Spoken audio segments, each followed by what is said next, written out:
next month marks 8 years since the Manchester Arena bombing, when 22 people were tragically killed in a terrorist attack at an Ariana Grande concert. 8 years of pain for the families involved, including Andrew and Lisa Roussos, who lost their 8-year-old daughter, Saffie. 22nd of May 2017. It was meant to be a dream come true for thousands of young pop fans and their families attending the Ariana Grande concert in Manchester. But it quickly turned into a nightmare when a terrorist suicide bomber attacked, injuring hundreds and killing 22 people. 8-year-old Saffie-Rose Roussos was there with her older sister Ashley and mum Lisa, while her dad Andrew and brother Xander waited outside to pick them up. As the country mourned, Lisa was given a 15% chance of survival because of her severe injuries and put into a coma. After 8 days, she woke to the horrendous news that her youngest daughter had died. 8 years on, Andrew and Lisa have written a book to honour Saffie's memory. And today, they join us to remember her and share their story. Well, welcome to the show, both of you. Thank you so much for coming here today. I want to start off by finding out from you and telling us what Saffie was like. Where do I start? Larger-than-life character. Beautiful, stunning. Funny. She used to love to make people laugh. She loved to be the centre of attention. She used to play pranks on everyone. She was just a bundle of joy and life. She had this thing with people, didn't she, where she sort of captured, you know, even if she was here, she'll capture everybody. And she'll make sure she'll do that, even if you don't pay her any attention. I mean, you know, as we discussed the other day, you know, when we had the fish and chip shop, and she used to just mingle with the customers. And if nobody gave her the attention that she wanted, she used to just do backflips. and you just, you know, it doesn't matter where you went with her. It was just, she was a people's magnet. But she was just such a bundle of joy. But yeah, it's keep pushing hard for her. And we're here 8 years down the line, and we need to do what we need to do for her. Yeah, and they're beautiful memories of her to hold on to as well. Absolutely, yeah. It's a hell of a journey, but it's... And by the way, I thought I was on Loose Men. You're going to have to do with us. This is your audition. I mean, I wasn't nervous. No, he prefers loose women. No. You have got He's in his element. It's just incredible how you are honouring her memory. You know, it's important. Yeah. It's wonderful to get to understand, you know, you hear the news and you hear the numbers, but to hear the people, to understand the people behind it, this person. You know, so many of us are parents sending our children to concerts and to festivals and getting them ready and putting the glitter in their hair, and we hear that side of it, but this is the nightmare that no parent ever imagines. Yeah. It's your worst thought, isn't it? Can you talk us through the night? Because you went to pick up Lisa and Saffie. I mean, as you said, Marlene, you know, it's the worst thought a parent could have, because we've had them thoughts before, 2017, and your mind can't comprehend what would you do if you found yourself in that position. So on the night, I mean, for us as parents, we always make sure that the children were dropped off at the front door and picked up at the front door so they're as safe as possible. Yeah. And that's what happened. I was working, closed the shop, headed to Manchester. I got there about 10:15. I rang Lisa up because I was literally outside the doors. And she answered. I think it was about 28, 29 minutes past 10. And she says, Ariana's coming out to do the last song. And I didn't question it. You know, I said, that Saffie's going to stay till the end. And I said, fine. So I literally just parked around the corner and just sat with Xander and waited for them. Xander's your son? Yes. He was 11 at the time. And we just thought nothing of it. We thought, you know, we're just going to have Saffie bouncing in the back of the car. So how did you first know something had happened?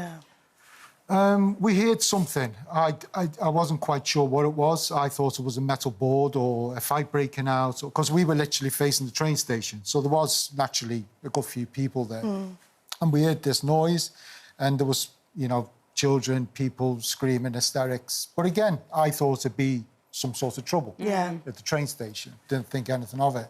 You wouldn't want to think. No, worse, no, you don't. You know, you don't go there. But even still, even if there is a fight, you know, it's you got to be careful. Yeah. And the next minute, it was just all hell broke loose, and there was just hundreds and thousands of people just screaming, hysterical. But again, we didn't know what was happening. We thought, you know, a fight or something. And, you know, amongst the chaos, two ladies stopped where we were parked, and I managed to speak to them, and they said they don't know. They heard, you know, that balloons went off, a bomb went off. We don't know. So I was like, you know, it can't be a bomb in Manchester, you know, a kids' concert. And it was just unfolding in front of us, you know, and it was screams and children running and confusion. Yeah. Shock, yeah. So then I know then that Lisa, Saffie and Ashley is at the concert. Yeah. You know, I need to go and look for them. But at the same time, I've got an 11-year-old son, so I'm taking him into danger. But we don't know what it is. So I decided to do that. I got Xander out the car and we walked along the road and we just turned the corner, which is 20 yards from where we were parked, and then it became real. And you couldn't get in? Well, everyone was injured on the floor. First thing we spotted was Ashley injured on the floor. So then it was real then. You know, this was... In that, it's even difficult to hear you speak about it and know that you've gone through this and you're looking for your wife and your daughters. And Lisa, you was inside at this moment. Was you aware what was going on, or was you already really injured, or...? Well, we were right at the back, so as soon as Ariana Grande finished her last song, Ashley led the way out because she knew the venue. I'd never been before. And she was quite ahead of us, leading the way, and I got Saffie's hand. My arms, like, outstretched. She was pulling me out because she wanted to get out to see Andrew and Xander. And the next minute, I felt I just hit the floor with a thud. And that was it. I couldn't move. I tried to move and couldn't. All I could move, like, was my eyes. I couldn't speak or do anything. But I do remember thinking it's some sort of explosion. Right. Did you realise then how severely injured you were? Yeah. Yeah. Strangely enough, I did. Couldn't move an arm, a leg and nothing. And I lay there thinking, Ashley was ahead. Hopefully she's got out. But then Saffie was close to me, so I'm thinking, if I'm this bad, then how's she? She must be injured as well. Yeah. But so you were obviously couldn't do anything about that and didn't quite know what had gone on. You were then whisked off to the hospital and ended up being in a coma. Yeah. For how long? 8 days. So for 8 days you were in a coma. You eventually, thank the Lord, come out of the coma. But of course, at this point, you don't know about Saffie. No. And so it was down to you, Andrew, was it, to break that news? How that, I can't even imagine. I know, I can't. Even sitting here, I can't. It's because so many things happened between that night and that day that it was pending, it was coming, and I was dreading it. And was it you that said, I want to tell her, rather than nurses or doctors? It wasn't spoken about, I suppose. It was just, my... Yeah. Do you know what I mean? But it was horrendous. I mean, how can you wake somebody up and... I mean, when we wrote the book, you know, we referred to if you're badly injured and you're in an induced coma and somebody comes out of it, it's a joyous moment. Yeah. Do you know what I mean? Where someone's getting better. Yeah. But I'm waking this person up to tell her the worst news ever. And it's just... It's the two sides of you having to initially deal with that grief by yourself and then having to break it again to your wife and then deal with it together. You know, that must have been such a shock for you in that moment, not only dealing with so much emotional trauma, but obviously the physical. You had quite severe injuries as well, and you having to see that at the same time. Well, this is something that we discussed along the days in the hospital with the surgeons, because we were very much involved with decisions that they were making. decisions of waking Lisa up or not. Right. Sort of informing Lisa, a recovery. So we all had a plan to do that, and they were asking me questions like, you know, knowing Lisa, would she want to be woken up and told, or would she rather just be where she is now? Do you know what I mean, in a induced coma? But me knowing Lisa, she would want to be informed of what's happening and to get her mind coping with. But it's something. What you say? I think what's so remarkable, which really stands out to me, and what's fantastic about the book, is the positive stories that you tell of your daughter, and it's obviously that her energy still lives within you 100%. and around you and your family, and how incredible that together with your son, who was only 11, who I recall you recognised he turned into a man, you know, the responsibilities and that he took on. And how your family have stayed as one, because so often you hear with these terrible, tragic incidences, these traumas, that Split it can families break up. families up. Yeah. So what an inspiration it is that you, together, you know, and Saffie must have bonded that love between you and the family, that and it enabled you to tell her story and to help other families that have to go through some kind of trauma. It's great that you've managed to... Was that easy? work. I mean, there must have been times There's been grief moments, is different for everyone. you know, And it is unique as Yeah, well. It's very unique. We had to learn a lot, didn't we? We have learned a lot. I mean, we're very different in how we deal with things. Right. I like quiet and But did a you have to bath go and through... candles Yes, and yes. Did you go through therapy together? no therapy. No. Just within one another. Yeah. And a wider family and friends support Family, system. friends. I think it's really important to have people around you that you love and trust. Yeah. Very important. So many people have reached out to you. I understand you had a letter from the King, and you also met Ariana herself. You did, didn't you? What was that like?